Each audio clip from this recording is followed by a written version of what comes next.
Hi guys, it's me, Ethan, and welcome to part 2 of the Big Fat Band Booger Boy part 2.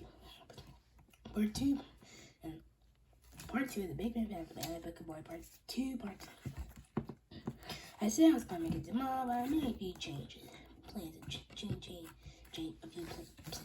plans to change. Anyway, chapter, let's get started. Chapter 11, Captain Underpants, and the ones really wanting her. Duh. What are you trying to do? Once upon a time, there was this nuclear power plant. It had a lot of waste. The waste was supposed to be taken to a dump, but one barrel fell off. The barrel rolled down a hill and landed in a cotton field. Good.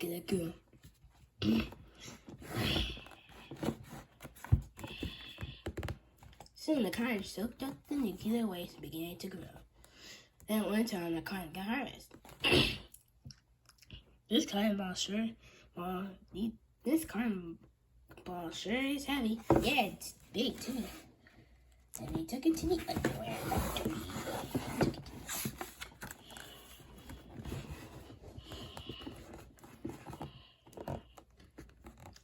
The cotton got made into underwear. Hey, it's glowing. And soon, look, Melvin, there's a sale on glow-in-the-dark underwear. Duh. Me want some, mommy. Duh. Soon, Melvin had his very own pair. Now you're the coolest kid ever. Duh, I sure am. But that night, the radioactive underwear made him grow.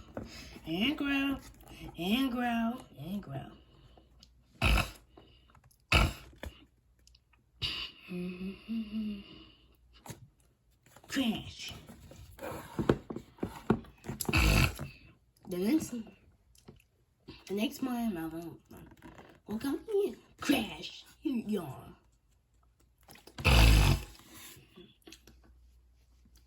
So he walked to school. Dad, grumpy, boo.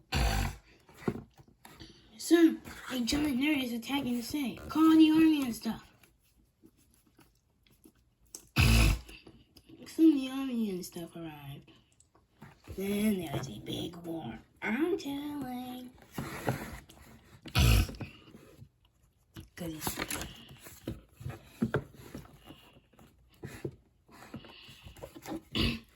One nerd picked up a tank and threw it. Meanwhile, at a nearby school, you guys are pathetic. You're worthless and weak. Crash. Help! One nerd just threw a tank and squished somebody. Oh no, who was it? The gym teacher. Thank goodness, I thought it was somebody important. This looks like a John Horror Captain Underpants. Hey, Wonder Nerd. Hey, Wonder Nerd. Quit it. I'm not a nerd. I'm cool. My mommy said so. Captain Underpants flew around on Sunny Tank on Wonder Nerd's undies. Aha, I got you.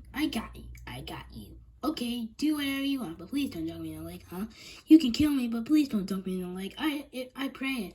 Oh yeah? Well, maybe I will dunk you in the leg. Oh heavens, no. I'll show you. No way. Ha, get ready. Oh man. Hey, what the? Ah, my underwear. It got wet. It's shrinking. Here, birdie.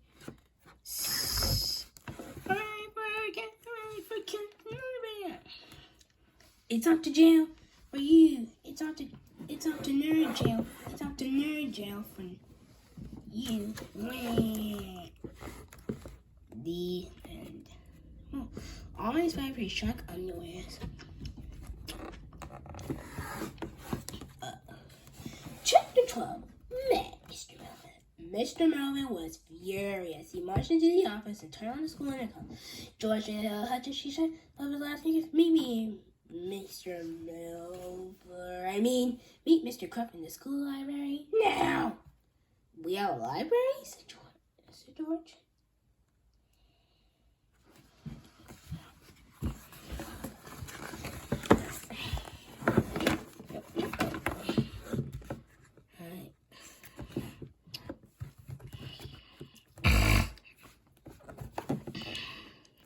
After 20 minutes of searching, Georgia Hill found a camera across the room they had never seen before. They entered cautiously, stepping quietly past the rows of empty bookshelves until they met with Mr. Melvin. I told you guys to give me a coin and not to make me look stupid, Mr. Melvin swinging, clutching your comic book in his swing hands. Oops, said George. I thought you said to give you a Superman and not make you look cool. Yes, Al. It's an honest misunderstanding. I think they did that on purpose. It's a Georgia Hill. This is your room.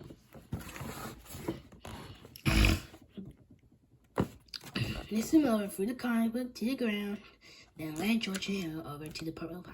Remember when I had a great idea to build a tiny train system? Actually, to George, that was mine. Well, here it is, Well, Mr. Miller told him. And you two smart man says are going to test it out. Awesome. I'm sending you kids back in time to the day before yesterday, Mr. Miller said. And you better return until you better not return until you get my goodbye on 20,000. Cool, said George. I've always wanted to travel back to time.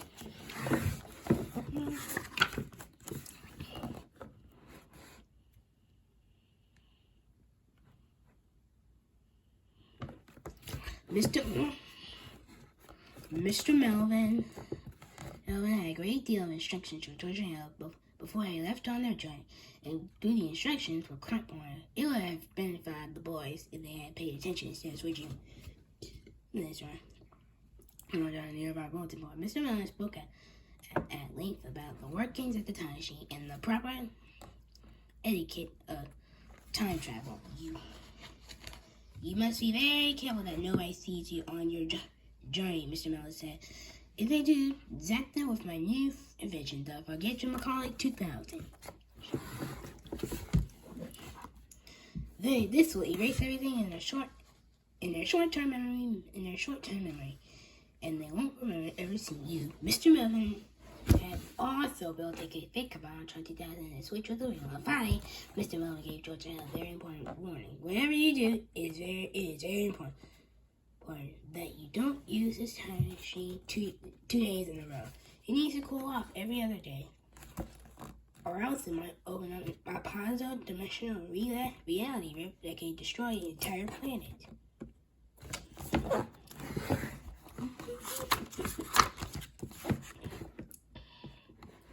George and Ellen started laughing at their new message on the bulletin board. Hey, Mr. Welch, have you kids even heard one word? So, yeah, said George. We gotta switch the thing with the thingy, and if somebody sees us, what's that?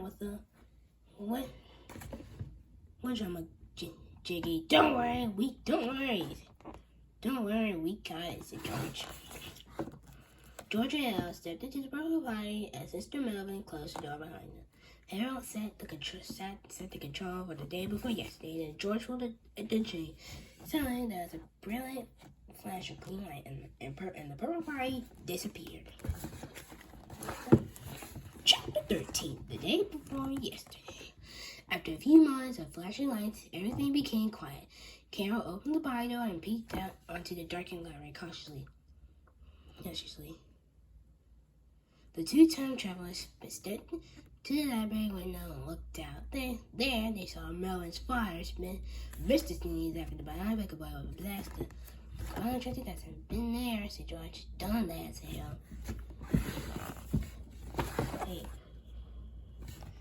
As you can see, George and Hal, those are going to be their future doubles. By double, yesterday, George, yesterday, they're going to be their doubles in. You're going to have to find out. In the corner, Georgia Hill found a coat and a hat with belonged missing rings. Immediately, they thought of a plan. Harold put the coat and hat, climbed to George's shoulders. I showed the disguise works, said Harold. It better, said George. We can't risk letting them recognize us.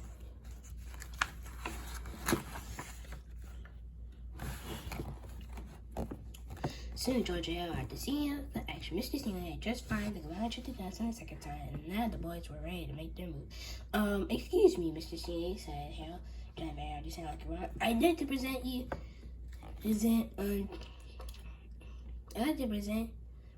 unto you the most brilliant science guy in the whole wide world.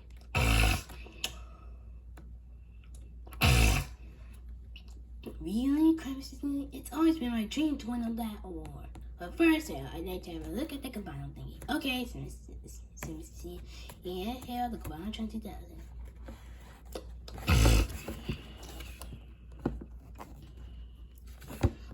So Harold, I need to look at it behind us. He pushes over there. Harold and George wobbled over the bushes, unbuttoned their clothes, unbuttoned their coat, and switched the cabana 20,000. The cabana trunks. Then they wobbled back and handed the fake cabana 20,000 to Mr. Sneely. Everything seems to be in order, so Harold. But before we present the award, we like to get a photo of you. Who's we? Asked Steve. I'd like to get a photo of you, said Harold nervously.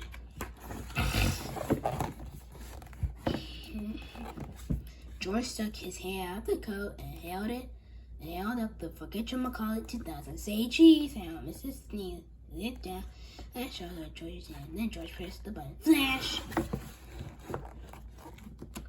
Suddenly, Mr. Sneely forgot everything that had just happened. Dazed and confused, he stumbled back and rejoined his wife just in time for the rubber boogers to come to life and smash the fake cabana 20,000.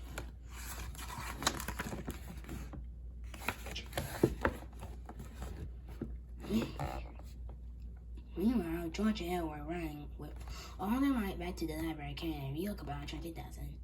Daddy, that was so easy, laughed George. Yes, Elle, we sure got ladies. But when they reached the library door, George had discovered that they had been quite so lucky after all. Chapter 14, Missing a Ring. What the heck is going on here, shined Missing a Ring? I just got back from the restroom and found a portable potty in my library. Harold, said George, zapping with the forget your thingy. Quick, nobody's having anything. They said, Missing a Ring. She grabbed the forget your 2000 out of Harold's hands and gave the cabana 20,000 out of George's hands. I'm taking these things to the police right now, she said. Maybe they can sort this out. Missing a Ring marched downstairs to the parking lot, got in her car, and began to drive to the police station. Well, Sam, we'll never catch up to her now. Sure we will, George said. George, on the air, some point. Chapter 15. 65 million years before the day before yesterday. George and Harold grabbed boxes, saltine crackers, and off Missing a Ring's desk. Then the two friends stepped inside the rubber potty and closed the door. Quickly, George reset the control and pulled down on the chin. A flash of green light lit up the room, and the rubber potty vanished.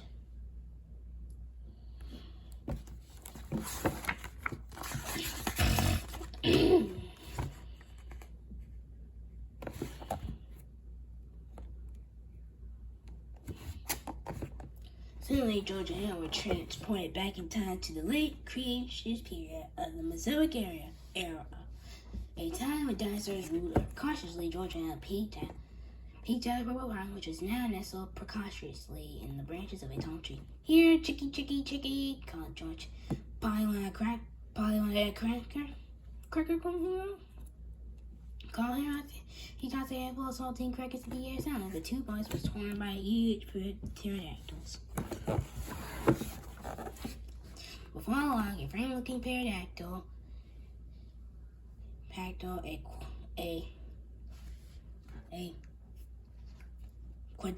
Quataz, cautious to be exact, swooped down and grabbed some crackers from Harold's hand. Oh, look, Sarah, he likes me. Great, said George. Let's get him into the time machine. Get out of here carefully. Harold took the pterodactyl in his arms and carried him into the purple potty. Then the boys closed the door behind them. Then reset the controls and pulled it down.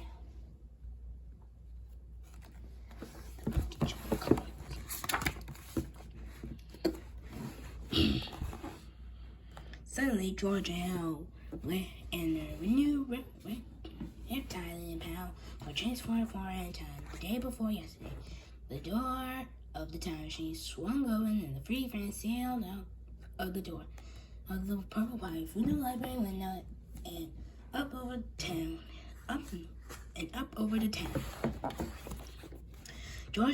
George looked down the city streets until finally he located Miss Fingerbrain's car. There she is! George cried. I sure love our new pterodactyl, said Hal.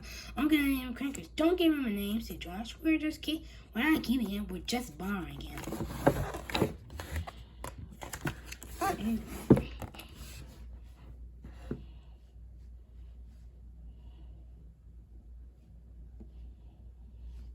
George and Hal and Crackers swooped down and landed on Miss Fingerbrain's car, which was stopped at a traffic light. Miss Fingerbrain screamed at her. Wait, cried George. There's no reason to be afraid. You're just dreaming. I'm dreaming, said Fingerbrain. Sure, think about it, said Hal. Purple pies appearing out of nowhere. Kids running around, laser zappers. Terrorists settling on your car. This stuff only happens in trees. Gosh, right, said Miss Fingerbrain, but it don't seem to be real. Well, trust us, said George. In a few minutes, you won't remember any of it. Before long, George and Hal and Miss Fingerbrains were all going back to school with their good pal Crackers. The goodbye try 2000 and the forget your McCall 2000 were safe once again.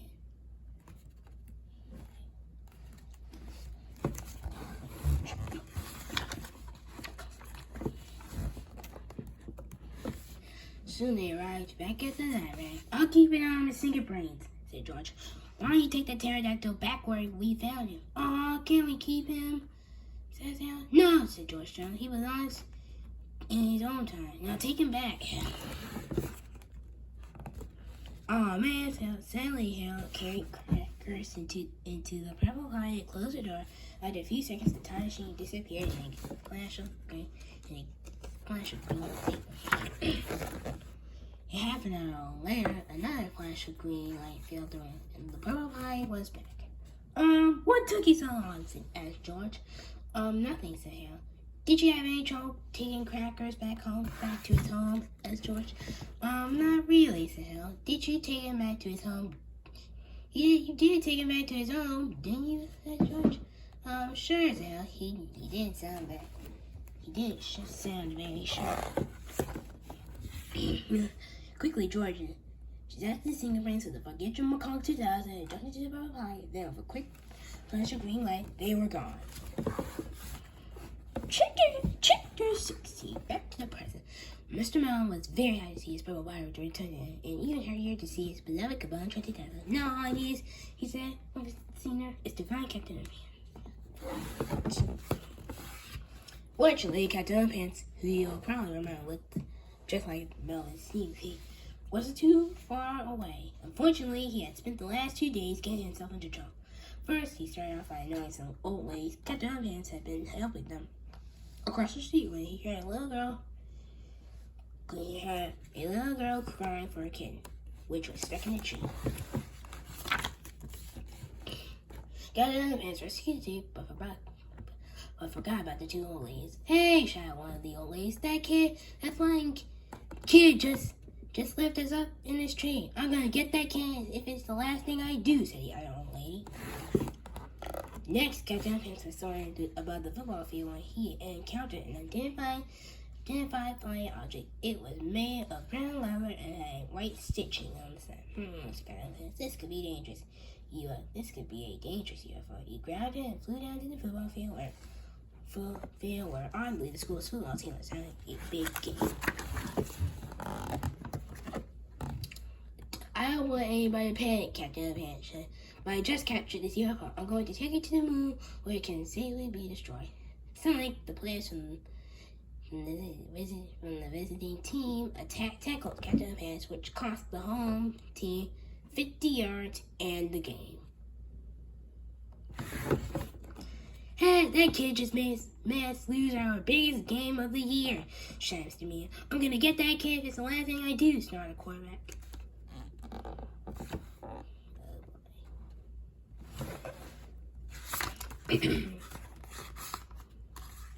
Finally, Captain Underpants gone to the bad sides and skateboarders in the park. He politely pointed out the no skateboarding signs, but the skateboarders refused to go away. So Captain Underpants had no choice but to snap their skateboards in half for his kung fu kicking action. No skateboarding.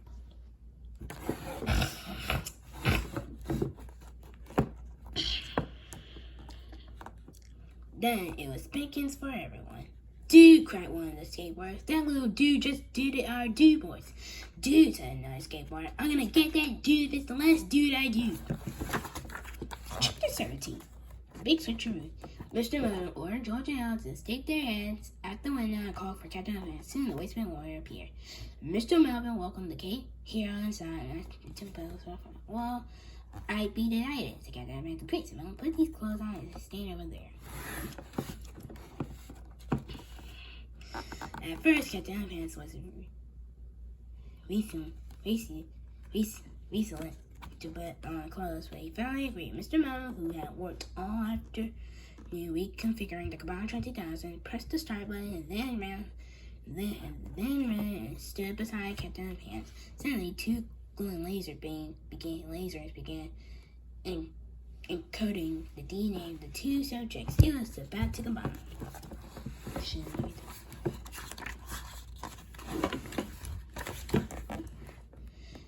Then a burst of brilliant red light shot out of the Cabana 20,000 and formed a ball of energy between Captain Underpants and Mr. Melvin. They both slid together into the red light and formed a giant glob of fish goo. The newly reconfigured Cabana 20,000 then switched to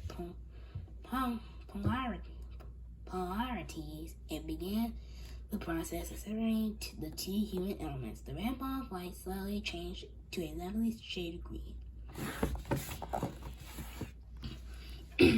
Suddenly, there was a blinding flash of light, a quick puff of smoke, and it was all over. Everybody's brains were back where they belonged. Well, that sure was a weird chaos, Captain Underpants, who now looked like exactly Captain Underpants. Can I take these clothes off now? They're bad for my image. Go right ahead, said Melvin, who looked exactly like him. Finally, as only it looked like everything was written up, but as we all know, looks could be deceiving. Chapter 18. But the return of the ridiculous robo-buggers.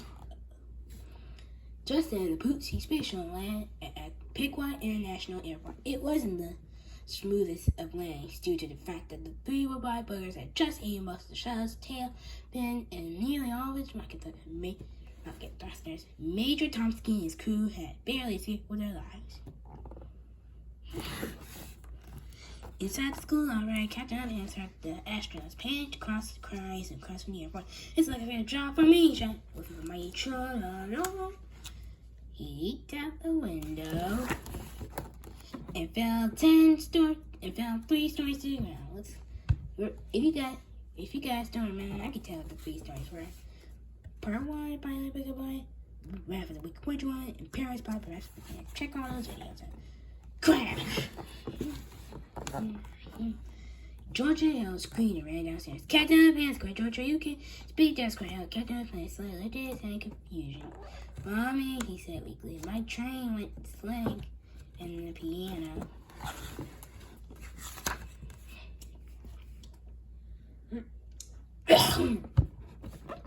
Meanwhile, over the Piquet International Airport, Carl, Trixie, and Fingerbooger had just finished eating his space shuttle and now were starting to munch on the control tower. The three glowing gluttons grew bigger and bigger with every enormous bite.